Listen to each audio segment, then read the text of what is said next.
So let's try to figure out why is it that no matter how much we learn, we still never get excited about God. And the answer is that there's something blocking the information to come from the brain to the heart. There's a choke point, which is the windpipe of the person that allows information to flow, says Chassidus, from the brain to the heart.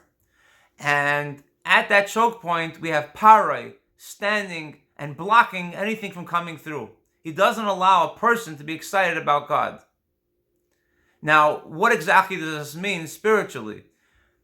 Paroi goes on a person's desire for material things in this world, and that desire blocks a person from being excited about God, so that the information stays wrapped up in a person's brain, and it doesn't produce any emotions towards love and fear of God.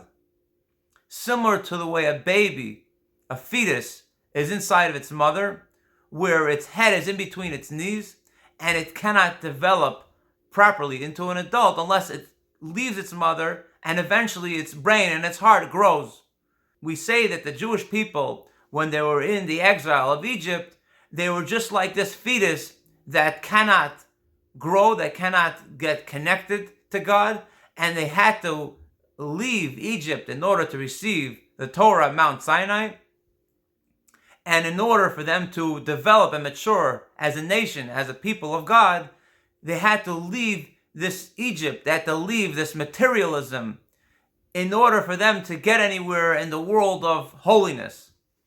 Now, in order to remove this paroi, this materialism that's blocking the person from getting excited about God, and to get rid of him at the choke point, at the windpipe, so that the information can flow, a person would have to get excited about the Torah that he's studying.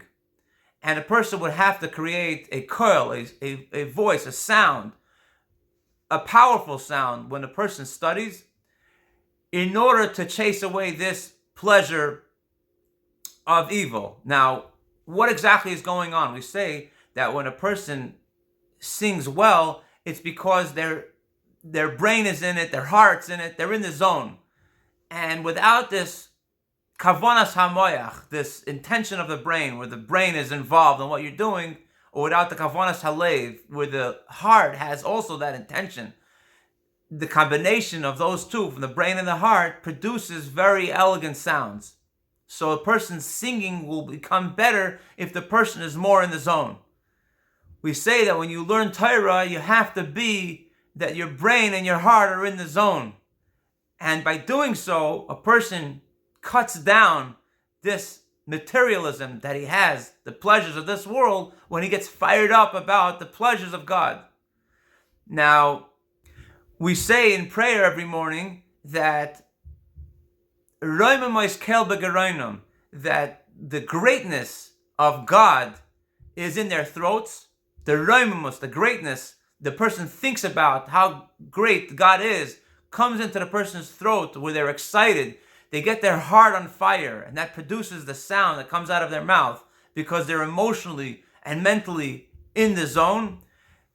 And we continue by saying, Cherev pipias biyodam, that it's a double-edged sword in their hand to chop down this klipa, this evil, this materialism that's affecting a person down here in this world is one side of the sword, and the other side of the sword goes to chop down the source of this evil that exists in the higher, loftier worlds, where they're attacking a person down here and they're attacking the person up there.